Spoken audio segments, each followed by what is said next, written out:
రీసెంట్గా మెక్సికోలో కనిపించిన ఈ ఫిష్ని చూడండి. ఈ ఫిష్ని చూసి అటు యూఎస్ నుండి జపాన్ వరకు మొత్తం ప్రపంచమంతా షాక్ అయిపోయింది. ఈ వీడియో ఇంటర్నెట్ అంతా వైరల్ అయిపోయింది. ఈ ఫిష్ని చూసి ప్రపంచమంతా భయపడుతుంది. దీనినే ఓర్ ఫిష్ అంటారు. దీనికి ఇంకో పేరు కూడా ఉంది, అదే doomsday fish. Doomsday అంటే ప్రళయపు రోజు అని, అంటే ఈ ఫిష్ కనిపిస్తే ప్రళయం వచ్చేస్తుందని. దీనికి హిస్టరీలో ప్రూఫ్స్ కూడా ఉన్నాయి. 2011లో ఇలాంటి ఫిషే జపాన్ తీర ప్రాంతానికి పదుల సంఖ్యలో వచ్చాయి. అవి వచ్చి రాగానే కొద్ది రోజులకి సునామీ వచ్చింది. వరల్డ్స్ డెడ్డెస్ట్ సునామీ అది. 9.1 మ్యాగ్నిట్యూడ్తో వచ్చింది అది. 20,000 మంది చనిపోయారు. 4 లక్షల బిల్డింగ్స్ కూలిపోయాయి. చాలా వినాశనం జరిగింది. ఈ చేపలు ఆ సునామీకి సంకేతాలు ఇచ్చాయా? అసలు సముద్ర గర్భం నుంచి ఎప్పుడు బయటికి రాని ఈ ఫిష్ ఒక్కసారిగా బయటకు వచ్చి ప్రళయం, యుగాంతం రావడానికి సంకేతాన్ని ఇస్తున్నాయా? అసలు ఈ ఫిష్ కదేంటి? ప్రపంచమంతా దీన్ని చూసి ఎందుకు భయపడుతుంది? వీటన్నిటి గురించి ఇవాంటి వీడియోలో ఇన్ డీటెయిల్గా డిస్కస్ చేద్దాం. అండ్ ఇలాంటి అప్డేటెడ్ ఇన్ఫర్మేటివ్ వీడియో నా నుంచి ప్రతిరోజు ఒకటి వస్తుంది. నేను వీడియో పోస్ట్ చేసిన వెంటనే మీ దాకా రావాలంటే సబ్స్క్రైబ్ చేసుకుని బెల్ ఐకాన్ని ఆన్లో పెట్టుకోండి. సబ్స్క్రైబ్ చేసుకున్నారు కదా, ఇక వీడియోలోకి వెళ్ళిపోదామా?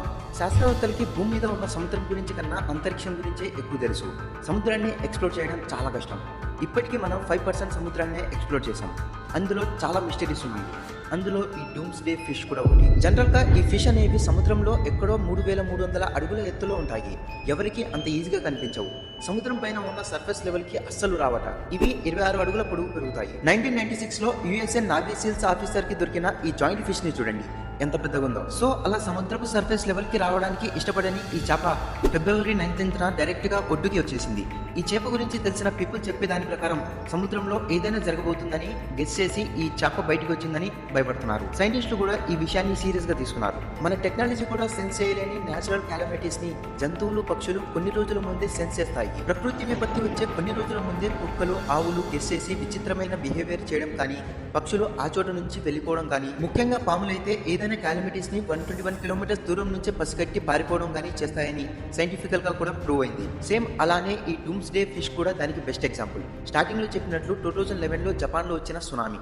జపాన్ జానపదాల్లో ఈ డూమ్స్ డే ఫిష్ ని మెసెంజర్ ఆఫ్ గాడ్ అని పిలుస్తారు. అంటే సముద్రపు దేవుడి రాయబారి అని. ఏదైనా విపత్తు సంభవిస్తుంది అనుకున్నప్పుడు ఇది మనుషులకి సముద్రపు ఒడ్డున కనిపించి హెచ్చరిస్తుందని జపాన్ ప్రజలు ఎప్పటి నుంచో నమ్ముతున్నారు. సో వందల ఏళ్ల నుంచి కూడా ఈ ఫిష్ నేచురల్ క్యాలమిటీస్ ని హెచ్చరించడానికి బయటకు వస్తుందని జపాన్ ప్రజలు గట్టిగా నమ్ముతున్నారు. ఈ నమ్మకాన్ని ఇంకా బలపరుస్తూ ఆ చేప మెక్సికో ఒడ్డుకి వచ్చినప్పుడు మనుషులు దాన్ని చూసి పొరపాటున వచ్చిందనుకొని మళ్ళీ సముద్రంలో పంపడానికి 3 సార్లు ట్రై చేశారు. అయినా కానీ అది అస్సలు వెళ్ళలేదు. ఈ ఫిష్ బిహేవియర్ వల్ల నిజంగానే ప్రళయం వస్తుందని, మనుషులను హెచ్చరించడానికి మాత్రమే ఈ ఫిష్ ఒడ్డుకు వచ్చిందనే భావన వరల్డ్ వైడ్ గా ప్రజల్లో బాగా పెరిగిపోయింది. 2011 జపాన్ లో ఈ ఫిష్ కనిపించిన తర్వాత సునామీ రావడం ఇదంతా కోఇన్సిడెన్స్ ఏమో తెలియదు కానీ జనరల్ గా చాలా జంతువులు ప్రకృతి వినాశనాన్ని ముందే గుర్తిస్తాయి.